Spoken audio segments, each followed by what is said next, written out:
Ladies and gentlemen, please give a warm welcome to Lorenzo Simonelli, Chairman and CEO, Baker Hughes.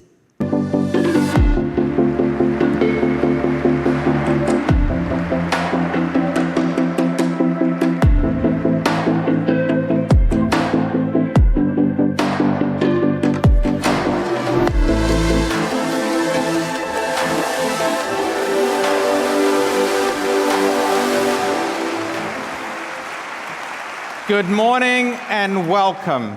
Welcome back to Florence and the annual meeting for 2025. I'm so pleased to see many of you back again, and I'm glad to say this is the largest annual meeting we've hosted to date.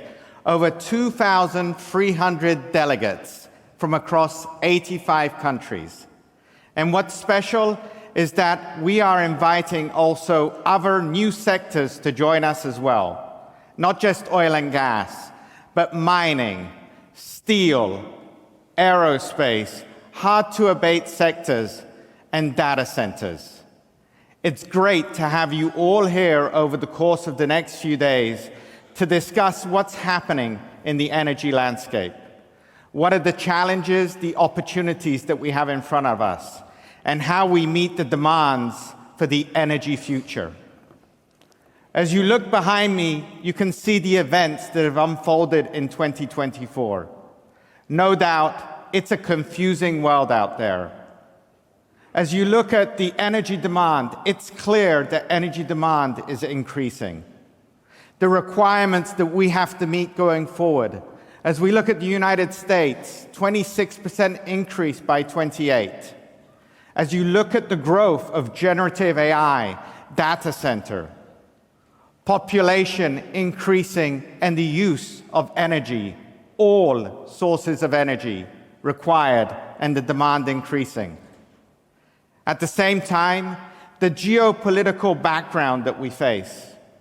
Just over the weekend, you can see the tariffs being announced, the conflicts that are still taking place, and also the policy confusion that's still around us. Over 75 carbon pricing models covering 24% of CO2 emissions in the globe. How do we manage through this confusing environment? At the same time, the reality of fiscal requirements. McKinsey stated that over the course of the next 30 years, $275 trillion are going to be needed for the energy infrastructure of the future, to manage the energy development of the future. And yet, we also have the divide between the global north and the global south. On the global north, Western Europe, United States, an average approximate GDP of $55,000 per individual. Global south, Sub-Sahara, Africa, an approximate average of $2,000 per year per individual GDP. And it's the global south that has a disproportionate requirement to help fund as we decarbonize in the future. How do we manage through the fiscal requirements for an even energy sustainable future? And climate change continuing to be, in 24, a reality. Overnight, floods in Australia. Look at 2024, the hottest year on record. And also, the first year pre-industrial age that we surpassed 1.5 degrees Celsius. As we look forward, how do we manage through this environment, this complex aspect of the energy future? What we need is a sustainable energy development across all of the energy sources, managing through to achieve sustainable, affordable, and secure energy in abundance for the future. How do we achieve an sustainable energy development. It's through efficiencies and effectiveness of how we use innovations and apply them to the energy infrastructure. It's how we go through the energy expansion, the use of all fuel types, oil, hydrogen, renewables, continuing to increase nuclear, and gas, the age of gas. It is not a transition fuel, it is a destination fuel to ensure that we have energy abundance as we go forward.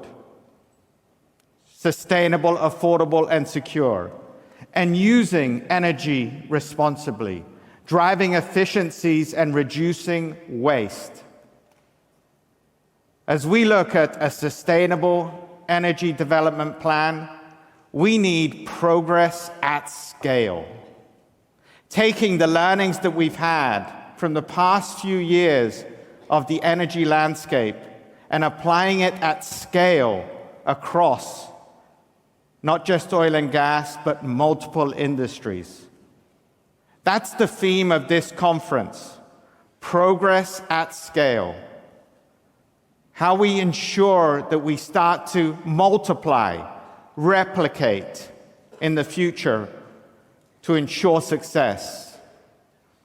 As we look at progress at scale, it's about replicating and scaling innovations.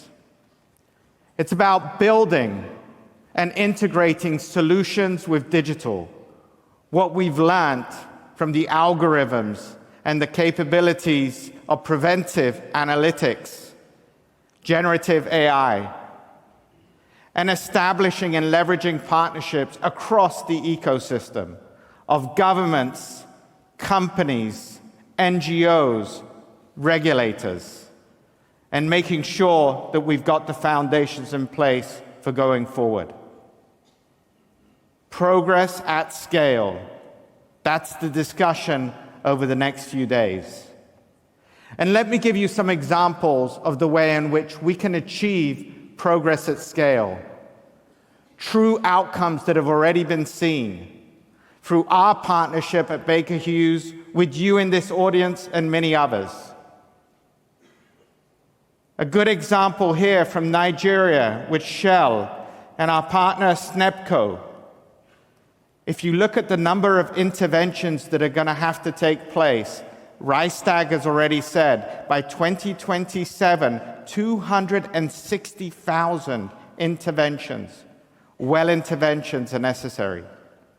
How do we become more efficient? How do we scale and innovate? Together in partnership, we went from 3 to 7 interventions. We achieved an 8% improvement in the time required and an 88% uptime in performance.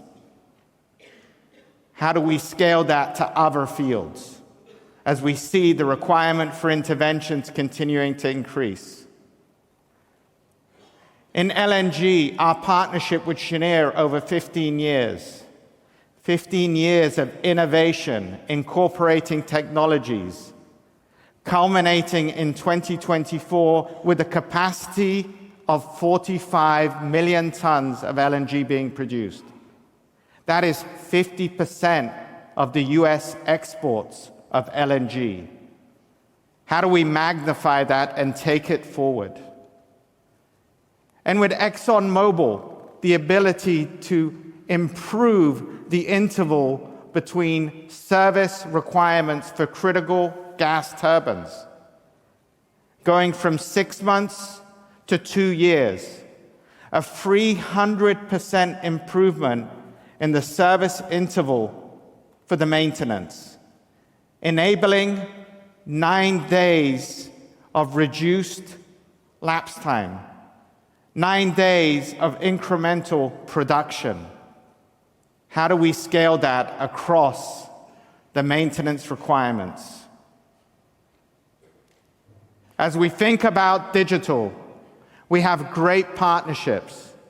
EPAM, C3 AI, AWS, Microsoft, CMG, to name a few, and great learnings that now we can scale as we go forward.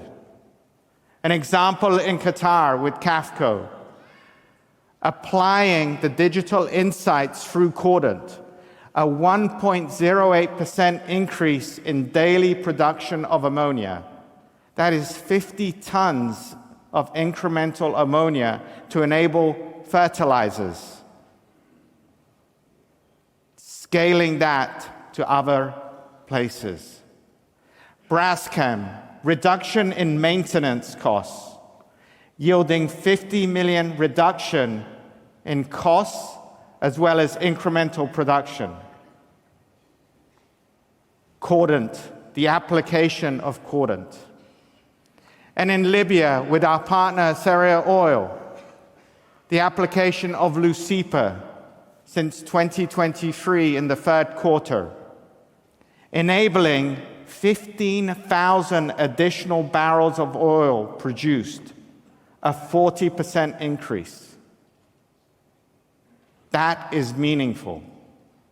How do we continue to magnify and continue to progress at scale by deploying this and the digital future?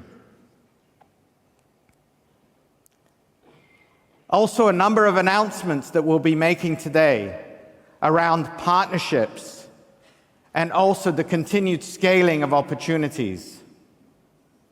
Exxon Guyana, the localization of chemicals, reducing by 80% the emissions by having local capability and improving the production outcome. Repsol, continuing the deployment of Lucipa and scaling Lucipa through their operations to improve digital insights and outcomes. Hanwha announced this morning with the small-scale ammonia turbine to be used in marine applications and beyond.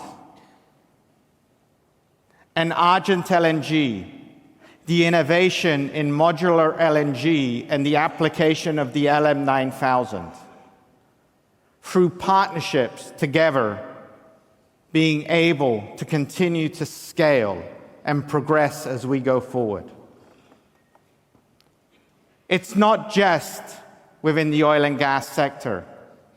We know that with increased energy demand comes also the need for increased minerals, materials, and movement in other sectors.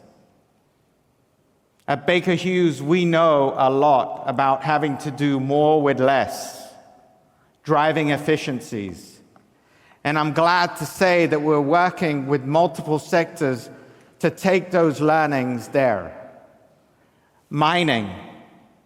As you look at Freeport-McMoRan and the application of efficiencies in copper mining. Rio Tinto, technology collaborations to improve the yield and efficiencies and lower emissions. And Fortescue, the ongoing technology collaboration that we have in iron ore and also other applications as they move to new energy horizons. In steel, here in Italy, the joint project of Sirius in enabling hydrogen and a partnership network that by 2028 will be delivering clean steel through the ecosystem of academia, technology providers, and an operator. Likewise, in cement, with Heidelberg Materials in Bulgaria, the application of CCUS to reduce CO2 emissions, working with them hand in hand. And as you know, data centers and the demand for energy with data centers continues to increase. If you look at next year, a doubling of the energy demand within data centers. Working with our partners such as AWS, Digital Realty, and others to make sure we have reliable, sustainable energy to the data center growth. And also working with QTS for geothermal applications within data centers. Again, how we can take technologies and learnings from one to the other and replicate across industries. Progress at scale. Over the course of the next few days, this is what we'll be discussing. And it's thanks to a venue such as this where we convene the industries in a room to showcase technologies at the Solutions Fair, to engage in the dialogue that together we will be able to solve the challenges of providing the energy that's required for tomorrow. Affordable, sustainable, and secure.